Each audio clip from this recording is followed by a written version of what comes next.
Cabin in the Woods and Ready or Not are both very good movies where women get covered in blood. Beautiful. Mwah. I love a good final girl look. Dana and Grace both get their iconic, smoking, bloody final girl shots. They're both unwitting participants in old demonic pacts they had nothing to do with.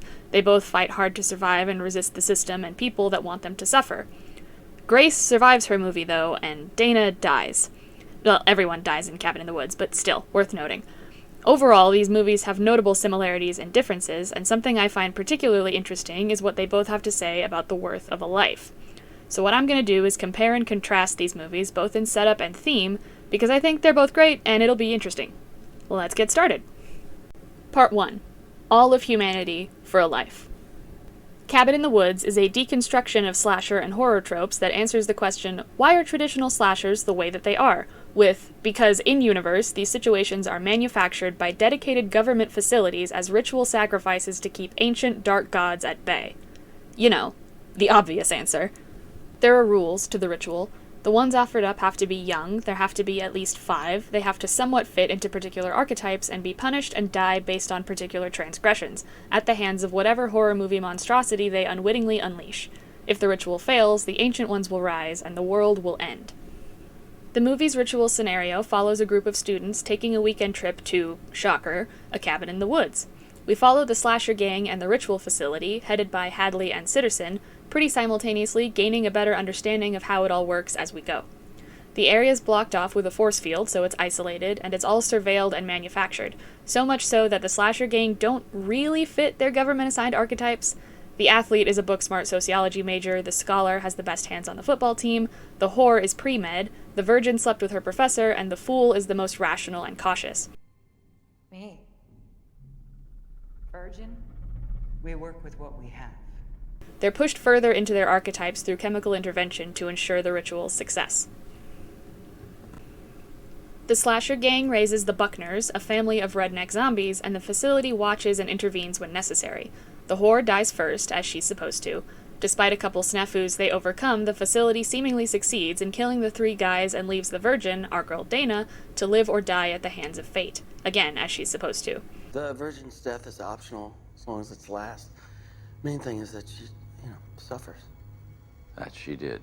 However, the fool, Marty, survives unbeknownst. This is where the real main conflict comes in.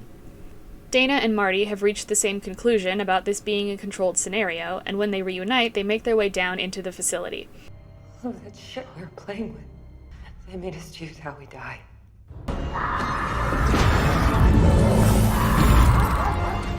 As they fight their damnedest to escape, the facility flies into a desperate frenzy to kill Marty because if he survives until sunrise or Dana dies first, the ritual will fail. Every other branch has failed and the United States has the last ritual left going, so the fate of the world is riding on this. Dana and Marty unleash a myriad of contained horror monsters on the facility, and it's such a fun bloodbath, oh my god. Shout out to Unicorn Brutality, and also to Hadley. Sorry your merman fucking fantasy didn't work out, dude. Oh, come on! Before they make it down to the lower depths of the facility, they run into Sitterson, who Dana kills, but not before he tells her to kill Marty. Look at how she reacts to that. Look at the way she's already starting to think about it. Downstairs, they find the representative altar of the ritual, and the director explains what's happening. Marty isn't noble. He knows he'll die regardless now, but he's not willing to die for the system. If you gotta kill all my friends to survive, maybe it's time for a change. Dana might be willing to kill him for it, though. Dana is deciding here that, even though it hurts, Marty's life isn't worth the whole world to her. And because she makes that choice, Marty in turn decides that her life isn't worth his own, and lets her get attacked by a werewolf. I'm sorry. So am I. The director attacks Marty, and he fights her off, and when push comes to shove, given the opportunity, he still saves Dana and kills the werewolf. In turn, when Patience Buckner staggers on in, Dana warns Marty, giving him the upper hand to avoid the axe and kill both Patience and the director. Even though they briefly turned on each other, when it comes down to it, they still love each other enough to save each other, and that settles it. The system doesn't really matter in the face of their friendship, and Sunrise is basically here anyway. They apologize to each other and share a joint, accepting their fate. They hold hands as the Ancient Ones break out beneath them. That's the good shit, man. I love a good apocalypse ending. Part 2. Family for a Life. Ready or Not is an Eat the Rich movie about a game of hide-and-seek. Grace has just married into the Ladomas family, and on her wedding night has to draw a card and play a game to be officially inducted into the family. She draws the hide-and-seek card, meaning she hides, and if her in-laws catch her, they kill her in ritual sacrifice as part of their bloodline's satanic pact that granted them their riches. You know, as most wedding nights go. There are rules to the induction. Generations ago, the Ladomas patriarch won a wager with a Mr. LaBelle, who is literally Satan, to earn funding for his gaming endeavors. The family's continued service and compliance with his terms is required in turn. If a couple elopes or gets married without drawing a card to play a game, they both die. It's basically LaBelle's way of accepting or rejecting a spouse. If the spouse is fit for the pact, like Charity and Fitch, they just play a regular game. I got chess. I got Old Maid. Seriously, what the fuck is Old Maid? The beginning of the movie emphasizes Grace's questionable status as one of us for this reason. But she'll never be one of us. Of course not, dear. She has a soul. She draws the hide-and-seek card because she isn't one of them and doesn't belong as part of their pact. And as Aunt Helene makes abundantly clear, no deaths other than the spouse during the hide-and-seek game count towards the ritual. If the spouse survives until sunrise, the whole family dies. You're seeing some parallels already, I'm sure. Significantly lower stakes, but you see what I'm getting at. The movie follows Grace's fight to survive while her in-laws hunt her down. Her husband Alex, who's been absent from his family for the last 2 years and came back only for the wedding, didn't tell her shit beforehand. He tries to help her make it out, though, until his father and brother knock him out and lock him up. He spends the rest of the movie up to the end working to escape. Man's shoulders have gotta be killing him, good lord. Alex's brother Daniel is drunk and apathetic, participating in the hunt out of a sense of obligation despite his very clear contempt for it. At the start of the ending climax, though, when Grace has been caught and the family's about to kill her, he slips them all enough poison to create a diversion and help her escape. He dies in the midst of this, but he accepts it because Grace is innocent and her life is worth more to him than his own. Grace fights off Charity and both of Alex's parents before Alex breaks out and makes his way to her, reeling from watching Daniel die. The ordeal has irreparably destroyed Grace's trust in him. When it's clear that their relationship is over, despite his consistent claims that Grace is everything to him, Alex calls in what's left of his family in the remaining minutes before sunrise to complete the ritual. Grace, queen that she is, refuses to go down without a fight, though, and manages to save herself at the last possible second, meaning the ritual fails.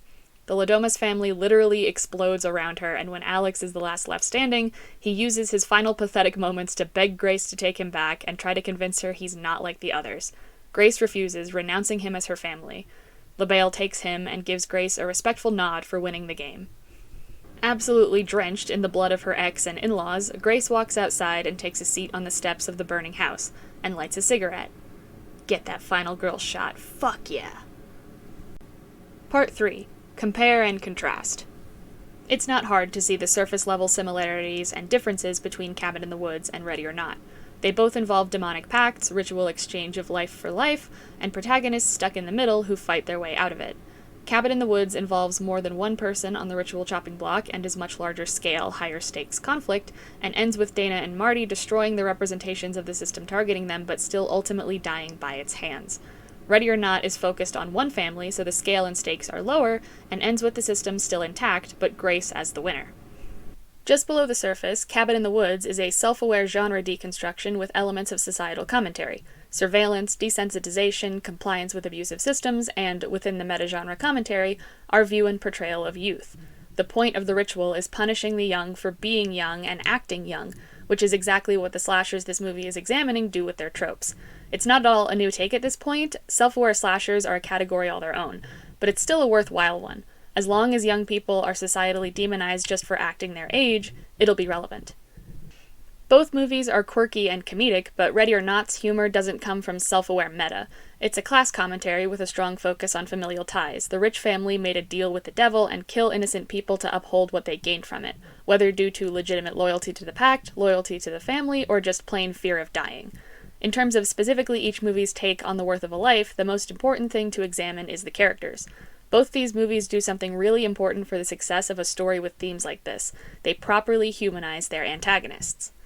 The facility workers in Cabin in the Woods treat this like an office job. They joke around, they tease their coworkers. The Ancient Ones see everything, and they will not be... I'm Still on speakerphone, aren't I? They place bets on what horror the slasher gang will unleash in the cellar. They throw a party when they think the scenario's over. It's a serious job, and as is evident when things go haywire, they do take it seriously, but they have to detach and bring as much levity as they can to maintain a scrap of sanity in the face of what they're doing. Hadley and Sitterson act like jackasses because they understand what's at stake, and they understand that what they're doing sucks, but they still have to do it. The director strikes a balance between detached and apologetic. She's very detached in her sympathy towards Dana and Marty because even if she recognizes how painful this is for them, it makes no difference in the grand scheme of things. The whole world, Marty, is in your hands, Dana. There is no other way. You have to be strong. Their suffering is still necessary. It's a very for the greater good situation, and this is exactly how real people would end up reacting to it. This has been going on forever. It has to be done. These kids have to die to keep the rest of the world as we know it alive. The comedic portrayal of the facility, treated as a casual office job, keeps the workers from coming off as completely mechanical, conniving, all-controlling villains, humanizing them just enough to keep it a little ambiguous who we're meant to root for. Like, it is Dana and Marty, obviously, but I at least wasn't exactly rooting for the operation to fail either, if you know what I mean. There's a moral dilemma aspect to it that works really well because these people aren't portrayed as calculating monsters doing this for no reason, but they've all been in it for so long that they're desensitized to it. The Ladomases, in Ready or Not, are collectively self-serving and fucking terrified of dying at Mr. LaBelle's hands. That's their shared motivation as a family. But there's more opportunity in this movie to get to know the family members as individuals and get a sense of what keeps them each tied to the pact. Charity, Fitch, and Becky married into the family like Grace, but they were inducted. Fitch is a spineless dipshit that just goes along with whatever, despite not really believing in the pact. I think you were right. Charity came from a hard, presumably lower-class life that made her more than willing to sell her soul for the Ladomas family's comfort and fortune. Mr. LaBelle, I take it back! I want to go home! And willing to kill her husband when he risks losing that for her. Becky's the matriarch. She genuinely liked and related to Grace, and is legitimately saddened to have to kill her, but it doesn't compare to her devotion to her family and doesn't slow her down at all. By the end, any sympathy she might have had towards Grace is completely gone. You don't deserve a family. Tony is the patriarch and has a legacy to uphold. And I'm in control! Aunt Helene was the last family member to be in Alex's shoes, her husband having been sacrificed 30 years ago. That fucked her up good, pulling her arguably the deepest into the pact and making her the most unerringly devoted to it. The girl still dies! Before the game, none of them see any real worth in Grace outside of what she could potentially bring to the family, and once the game starts, they're all more than willing to kill her to protect themselves. The three siblings are on their own sort of level. Alex and Daniel's younger sister Emily spends basically the whole movie coked up and accidentally kills two of the maids. Emily doesn't remember the last hide-and-seek game. She was likely a baby if she was even born yet. She's in way over her head and freaked out, and the drugs are not at all helping, but she wants to prove herself and be helpful to the family. There's some parallel between her and Daniel both abusing substances and being seen as the fuck-ups, the inexperienced sister trying her best but doing horribly, and the apathetic brother who's barely trying. Both sentenced to time out in the goat pit. Alex and Daniel also mirror each other as the only ones who remotely consider the idea that Grace's life is worth more than upholding the pact and keeping the family alive. Daniel was the one to catch Aunt Helene's husband and get him killed 30 years ago. His guilt over this resulted in detachment and alcoholism, but continued compliance in his family's actions. Daniel admits himself to be weak, aware enough to passively rebel, but too afraid to ever commit to leaving the family and renouncing the pact like Alex did. Alex is considered the good one, the one strong enough to leave, but he consistently shows himself unable to actually detach. His compliance with the rules of the pact and refusal to warn Grace despite having supposedly renounced the pact show his selfishness and set up his last-minute change of heart. The two brothers are like inverses of each other. Daniel believes he's weak, but when it comes down to it, he decides Grace's life on its own is worth more than his and his family's, acts on that decision, and dies saving her, rather than at LaBelle's hands. Go. Thank you. Alex believes he's different, he's better, but really he relies on other people to fix him, unable to make the effort to be better himself. That's Grace's value to him. She's a good person. Being with her makes him better. I get a do-over, sweetie, and that's because of you. Once he realizes she isn't willing to be that for him anymore, he retreats back into his family's teachings and ultimately decides she isn't worth saving if she isn't his. As such, his death comes when Grace officially severs her ties to him, declaring him unworthy of being hers. I want a divorce. The facility workers target the slasher gang for the greater good. And the Ladomas family targets Grace for their own gain. Both operate with motivations that are understandable in their own ways, though most of the Ladomases are more actively villainized by the narrative. The common denominator between both movies' antagonistic groups is their fear of the secondary, unseen, much more powerful force. Okay, we've examined how the antagonists view their targets and why, so let's talk about the leads now. All three of them possess the obvious necessity in survival story leads, a tenacious will to live. So we'll talk about that and the way their situations cause them to value the lives around them. Dana and Marty, in Cabin in the Woods, fight as necessary to escape their government-designated fates, and once they're down in the facility, unleash the karmic bloodbath on the workers. These people want them dead, give them a taste of their own medicine. No one in the facility is worth trying to reason with, and that's understandable. Until they get down to the basement, all Dana and Marty have is each other. The last 5 minutes is the real bread and butter for this particular analysis, so that's what I'm going to focus on in their case. Dana and Marty are co-protagonists. They're the final girl and final boy duo of all time. Dana's the one who has the change in perspective, though. Marty's been on Galaxy Brain since the beginning. Society needs to crumble. We're all just too chicken shit to let it. Marty would always have made the choice he made, and if he and Dana traded places, if she was on the chopping block instead of him, it would be no different for him. He wouldn't consider killing her to save the world. The only reason he lets the werewolf attack her is because she showed she might not value his life as much as he values hers. He's the embodiment of the movie's stance on these themes. He values the people he loves more than humanity as a whole, and he has the self-respect to value himself the same. This isn't to say Dana doesn't love her friends, far from it, but she's more pragmatic than Marty is. It's understandable to be faced with this choice and do what she does, especially considering she's in survival mode, and as far as she knows, killing Marty would mean saving everyone, including herself. Who's to say if that would have been true, but it's her perspective. Dana understands the side of the facility in spite of what it's done to her. For the greater good, Shut it! And for her own survival, she sees how it could be worth sacrificing Marty. They reach the same page when Marty kills the werewolf to save her. Instinctively, at his core, Marty loves Dana too much to let her die, no matter if she'd do the same for him. As it turns out, she would. At the end, everything at stake doesn't matter anymore. They both choose to take the last opportunity they have to save each other. They're all they have, and that ultimately matters more than the end of the world. Instead of living on alone, or more likely, dying alone in the facility, Dana dies with Marty. They both fought as long as they could, but when they know the end is here, they don't go out fighting. They go out holding hands. Grace starts Ready or Not as a bride who just wants her husband's family to accept her. She grew up in the foster system, and she wants to be part of a traditional family. The Ladomas family intimidates her, but she wants to be one of them. She doesn't know what that entails, but as soon as she finds out, she drops that desire. Fuck your family. Grace is ultimately in her survival scenario alone, and she doesn't have to face a moral quandary about it. She has no clue if the ritual is real or not until the end, but it wouldn't matter to her regardless. Grace wants to live. She knows she deserves to live. These people, family by law they may be, have decided she doesn't, so fuck them. She's gonna live.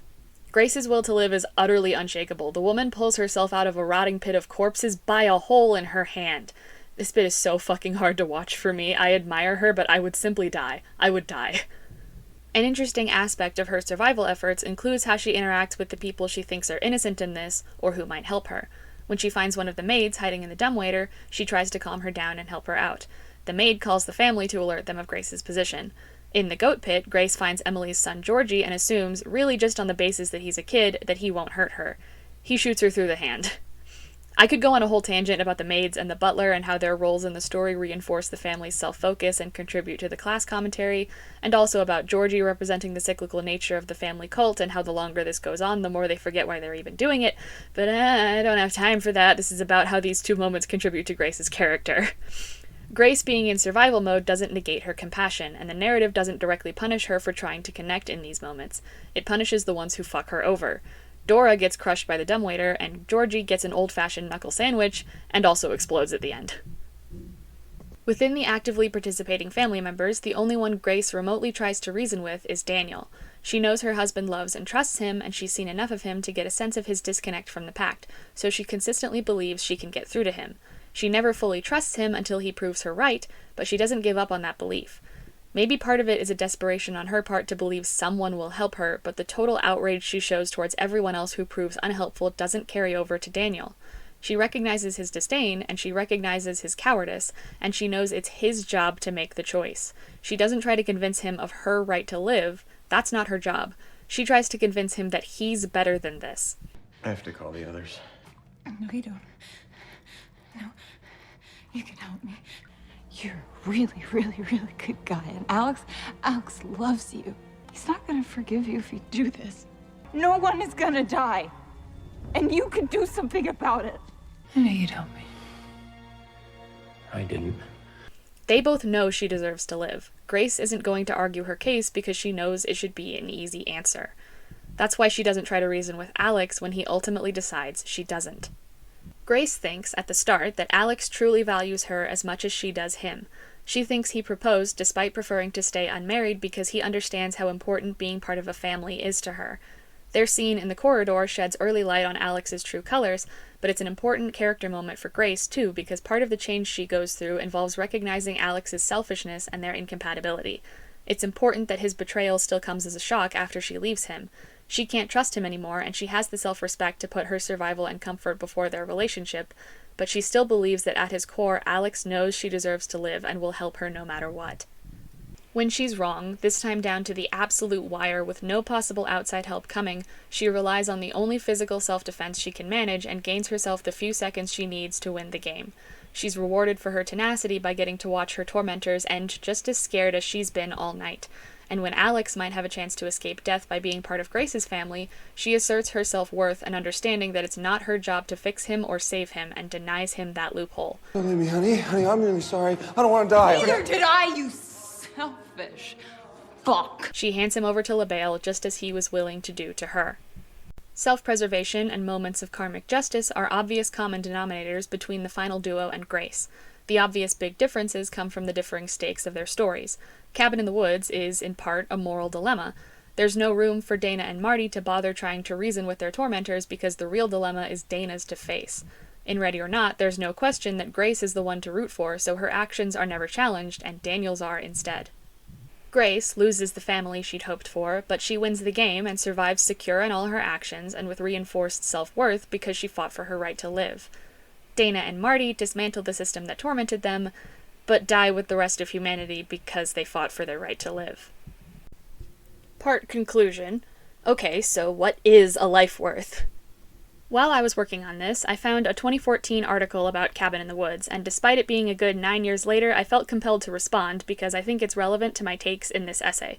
Written by Vry Kaiser, the article is called Your Allegory's Eating My Plot, or The Cabin in the Woods Problem. It essentially argues that the movie is good, but the last 5 minutes shoots it in the foot by bringing the horror industry allegory to the forefront and destroying the viewer's ability to connect and sympathize with the narrative in favor of the allegory. Kaiser says, as far as the allegory goes, this is a fitting finale. By defying the expected horror tropes, you wake the audience to the possibility of new stories, hopefully demolishing the old system of horror to make room for a new world of theoretically endless possibilities. Fair enough. The problem is that on a narrative level, this is possibly the most villainous, self-centered, nihilistic decision the characters could have made. They have suffered, and suffered horribly. For this, they decide to damn billions of people to a painful death. It's the fastest I've ever gone from investing in characters to loathing them utterly, and I don't get the feeling like that was the intent. Rather, I think we're supposed to be so focused on the meta-narrative that we cheer them on. I'm not here to shit on Kaiser, because for one, it's a 9-year-old take, and to a degree I do get where the larger message of the article is coming from. They miss the mark, though, because nowhere in this article do they mention an incredibly important factor in the ending, Dana pulling the gun on Marty. By framing the choice as simply the final girl refusing to murder her friend, Kaiser is actively disconnecting from the narrative and missing the character work that takes place in these last 5 minutes. Dana goes through an entire mini-arc that makes her acceptance of the end work. She doesn't immediately refuse to kill Marty, she really considers it. In the aftermath, she says, I probably wouldn't have. Which just shows how unsure she still is. The decision at the end isn't Dana and Marty damning humanity because they suffered and they're spiteful, it's them realizing they can't let each other die. It is selfish, but not in quite the callous way that Kaiser's article makes it out to be. It's a loving kind of selfish. I do think it's very easy to read the ending of Cabin in the Woods as callous and nihilistic, either from a perspective like Kaiser's or taking it as having a fuck humanity, let it all burn kind of message that paints the apocalypse as an improvement. That kind of read is where this particular analysis came in for me, because the meta-narrative didn't impede my connection with the surface narrative or the characters, and the meta isn't what I'm examining here. It's also, in part, why this comparison felt like an interesting one to explore, because Ready or Not does have a much easier ending to contend with. Where Dana and Marty die in spite of their tenacity and drag humanity down with them, Grace gets to watch her tormentors die and walk out victorious and still alive. As such, I think it's worth noting that an early iteration of Ready or Not did end with Grace dying. This was ultimately changed when the writers decided this wasn't the story they wanted to tell, and went with satisfying comeuppance instead. While some might argue that this choice contributes to a common critique about many Eat the Rich movies lacking the guts to show the grim reality of their commentary and opt for unrealistic catharsis instead, I think it was the right choice in this case. The additional themes of familial devotion and the cyclical nature of harmful traditions really help the cathartic ending work. It feels necessary to have the family entrenched so deeply in their tradition and self-justification have it literally blow up in their faces. It's not just satisfying on an Eat the Rich level, it gives a message that can translate to reality as, hey, examine your traditions and the things your family taught you before they destroy you. It's the additional themes that make the more grim ending of Cabin in the Woods work too. It's a societal commentary that does have the guts to dismantle society.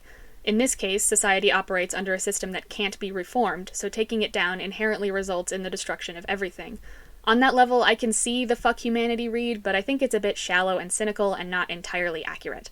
Cabin in the Woods doesn't paint Marty as in the right because it's trying to say that humanity sucks and deserves to be wiped out.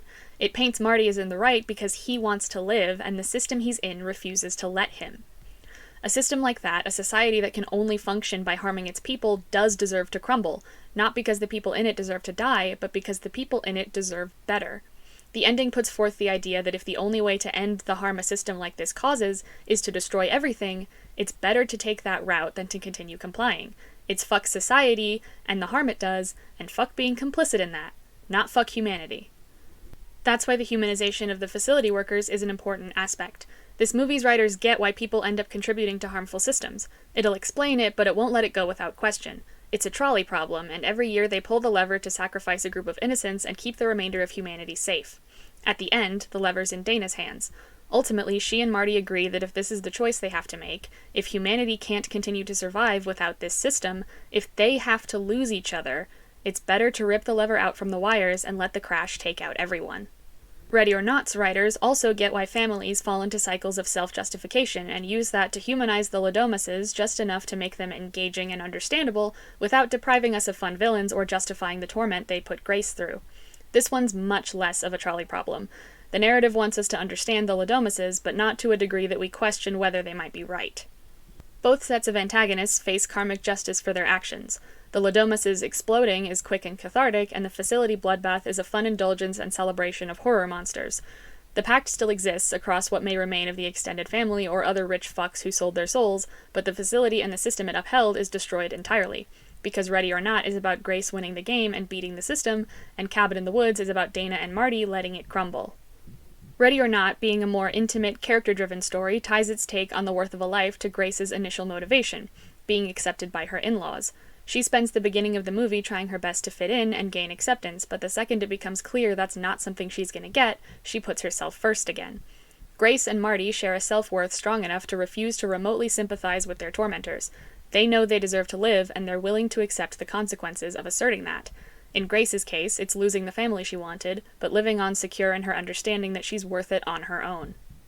Ultimately, Ready or Not says the family you crave isn't worth shit if they'll hurt you, if they can't accept you as you are. The worth of your life shouldn't be a question. You deserve to live, full stop, because you're alive. Your worth should never be reduced to what you can provide for someone else. It isn't your responsibility to fix the people you love. Their choices are their responsibility, and it's their responsibility to value you and your life. You deserve to live, and you deserve to laugh when the people who thought you didn't destroy themselves. Alternatively, the high-stakes, thematically layered story of Cabin in the Woods ties its take on the worth of a life to the moral dilemma its concept centers on. Dana, like Daniel, is faced with the choice, and has to come to the conclusion that Marty is right for wanting to live. It's not her right or the facilities to take that away from him. He shouldn't have to suffer and die for anyone, and neither should she. They shouldn't be punished for wanting to live. Neither option presented is good, but dying with humanity as opposed to dying for it asserts the worth of the individual in the face of the system. Cabin in the Woods ultimately says that the people we love are worth more than the system that hurts them. The entire world under this system is not worth upholding for the life of one friend, even if sacrificing him might be the noble thing. Even if you might consider it, when push comes to shove, you will still protect him while you can, and he'll do the same for you, because you love each other, because you're both worth it, because dying together and bringing the rest of the world down with you is better than giving each other up for the system that forces you to make that choice. And if it all ends with two friends who couldn't let each other die clinging to each other, maybe it's not such a bad way to go out. Moral of the story, self-love is stronger than the devil, and if you don't love your friends enough to end the world with them, you're doing it wrong. Kind of message that paints the apocalypse as an improvement. Did I say panks? The ones offered up have to be young. There have to be at least 5. They have to somewhat fruit. They have to somewhat fruit. They all have to be gay.